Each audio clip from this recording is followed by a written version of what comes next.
ওই শুভ্র দাঁড়া। কি সে বল, কিরে সমস্যা কি? ডাকি শুনিস না? বাড়ছে আজকে এক্সামের মধ্যে দেখাইতে বললাম। কি করলি তুই? আমরা এক ক্লাসে পড়ি, ডাক দিস একটু দেখাবি না? কি করলি? উল্টা স্যারে বলে দিলি। কেন এটা কেন করলি? এই ও তোমাকে কেন দেখাবে? ও তোমাকে কেন দেখাবে? তোমার নিজের কি ব্রেন নাই? তোমার কি জ্ঞান বুদ্ধি কিচ্ছু নাই? তুমি বাসা থেকে পড়াশোনা করে আসতে পারো না? তুমি চুপ থাকো, আমি তোমার সাথে কথা বলতেছি। কেন ও কেন চুপ থাকবে? আর ও তো ঠিকই বলছে, তুই বাসা থেকে লেখাপড়া করে আসতে পারছ না। তুই কিন্তু মুখে মুখে কথা বলতেছিস। হ্যাঁ করতেছি তো, কি হয়েছে? কি করবি তুই? কি করবো না?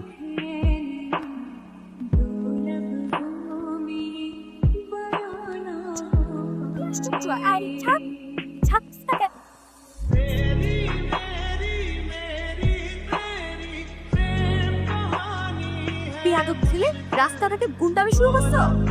বস্তির ছেলে কোথাকার।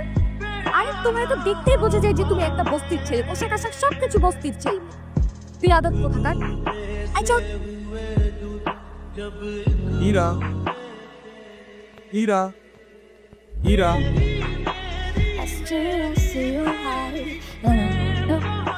কি ব্যাপার রকি, কিছু বলবা? তুমি জানো না কি বলবো? শোনো, আমি তোমাকে আগেও বলছি, এখন আবার বলছি, তোমাকে আমি পছন্দ করি না আর কোনোদিন করবো না। আর শেষ। আসিফ আর রকির কথাবার্তা শুনে তো সুবিধা নেই। ইরা তুমি কি ভেবে বলছো? তুমি জানো এর পরিণাম কি হতে পারে? রকি ইরার কাছে গেল, ইরা লেকের পারে একা বসে। কি? এর পরিণাম কি হতে পারে মানে? শোনো, আমি ভেবে বলতেছি আর তুমি আমাকে স্বপ্নেও কোনোদিন ভাববে না। যাও তো যাও, আমাকে ডিস্টার্ব করবে না, যাও দেখে যাও। আমি ইরাকে নিয়ে কেন ভাবতেছি? ইরা তাহলে কিন্তু রকি ছেলেটা তো ভালো, টেনশন তো করবাই না। আর ইরার সাথে কোনো ঝামেলা করবো না। প্রেম করে সেটা করতাম, সেটা করে ফেলি। আরে কি আশ্চর্য!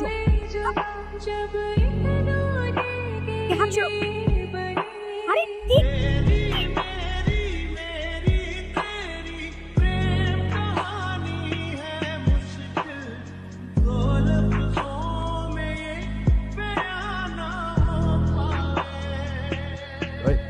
তোর সাহস কত বড়?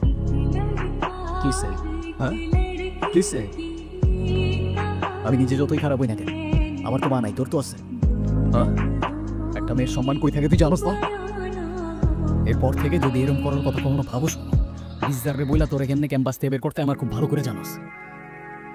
কি আবার এমনি ফেল ফেল করে তাকায় আসিস কেন? যা যা না। হ্যাঁ হিমু, ধন্যবাদ তোমাকে। ধন্যবাদ দেওয়া লাগবে না, তোমার জন্য আসিনি আমি। আমার তো ছোটবেলায় মা মারা গেছে, কিন্তু আমি ছোটবেলা থেকেই দেখছি আমার বাবার আমার মায়ের জন্য কতটা সম্মান আছে। আমি নিজেও যতই খারাপ হই না কেন, আমার বাবা আমারে শিখাইছে মেয়েদের কেমনে সম্মান করতে হয়।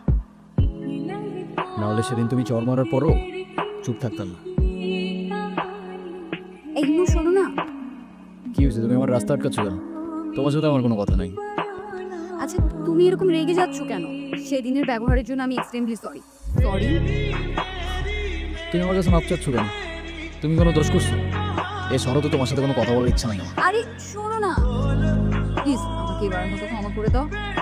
আমি না না বুঝে ভুল করে ফেলেছি। সরি বললাম তো, সরি। আচ্ছা ঠিক আছে, মাফ করলাম। আচ্ছা ঠিক আছে, তাহলে আমরা এখন ফ্রেন্ডস। আচ্ছা ফ্রেন্ডস। ওকে, আমরা যখন ফ্রেন্ডস হয়েই গেলাম, তাহলে আমার একটা শর্ত আছে। শর্ত? কি শর্ত?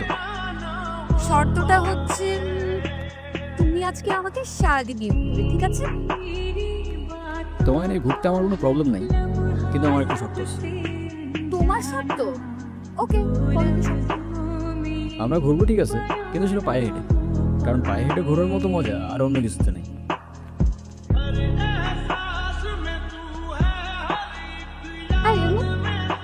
তুমি বাদামের খোসার সঙ্গে কেন খাচ্ছ?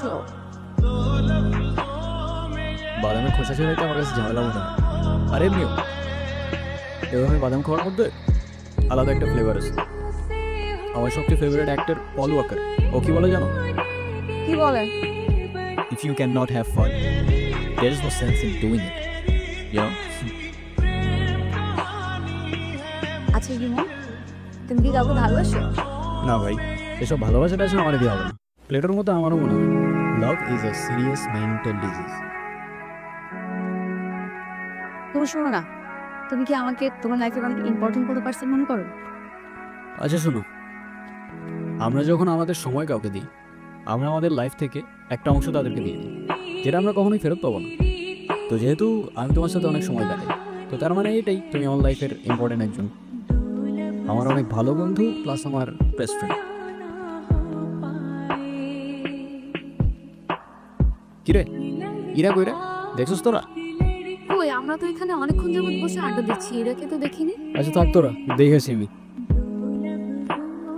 হ্যালো, আমি এতদিন তোমাকে কতগুলো কল দিছি, কল ধরো নাই কেন? কি হয়েছে তোমার? আরে তোমাকে আমি সব বলবো। তোমাকে একটা নিউজ দেওয়ার আছে, আগামীকাল সন্ধ্যায় দেখা করতে পারবে? হ্যাঁ পারবো, আমারও তোমাকে অনেকগুলো কথা বলার আছে, কিন্তু কোথায় দেখা করতে হবে? কোথায় দেখা করতে হবে টেক্সট করে জানিয়ে দেবো। আজকে আমি জানতে আগামীকাল দেখা হচ্ছে। আচ্ছা, এতদিন কোথায় ছিলা তুমি? তোমাকে আমি পাগলের মতো বুঝছি কয়দিন। এমো মাঝে মাঝে কিন্তু হারিয়ে যাওয়া আমদানিটা কিছু না, ভালো। তো তুমি আমাকে পাগলের মতো কেন দিচ্ছিলে? আছে কিছু কারণ। আরে কি কারণ বলবা তো বাবা। আচ্ছা এত লুকোচুরি করে কি আছে?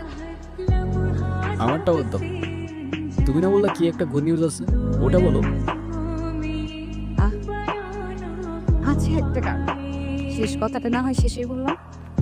শেষের কথা মানে বুঝলাম না। তোমার বুঝতে হবে না, বলো তুমি যেটা বলতে চাচ্ছো বলো। আমি তোমাকে ভালোবাসি না।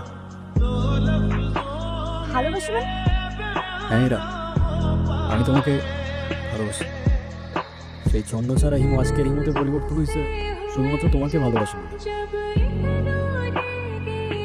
হিমুর জীবনে ইরানা আসলে এই জীবন কখনো পসিবলই হতো না। এতদিন আমি কিছু বলতে পারি নাই ভয় যে আমাদের ফ্রেন্ডশিপটা নষ্ট না হয়েছে, কিন্তু আমি আর পারতেছি না। এরা আমাকে ভুল বুঝো না তুমি, আমি শুধু আমাকে পরিবর্তন না, তোমার জন্য যে কোনো কিছু করতে হয়। I love you Ira. দেখো ইমো, আমি তোমাকে আমার ফ্রেন্ড ছাড়া কখনোই কিছু ভাবিনি। আরে আমরা একসাথে ঘুরতাম, আড্ডা দিতাম, আমরা অনেক বেশি ফ্রি ছিলাম। দেখো এটা না যে আমি তোমাকে ভালোবাসতাম, রাইট? আর তাছাড়া ইমো আমার বিয়ে ঠিক হয়ে গেছে, আর এই কথাটাই আমি তোমাকে বলতে এসেছি। ও আরেকটা কথা, আজকের পর থেকে আর কোনো দিন তুমি আমার লাইফে দেখা ঘটাবে না। আমাদের আর কোনোদিন দেখা হবে না, এটাই আমাদের শেষ দেখা। ভালো থেকো।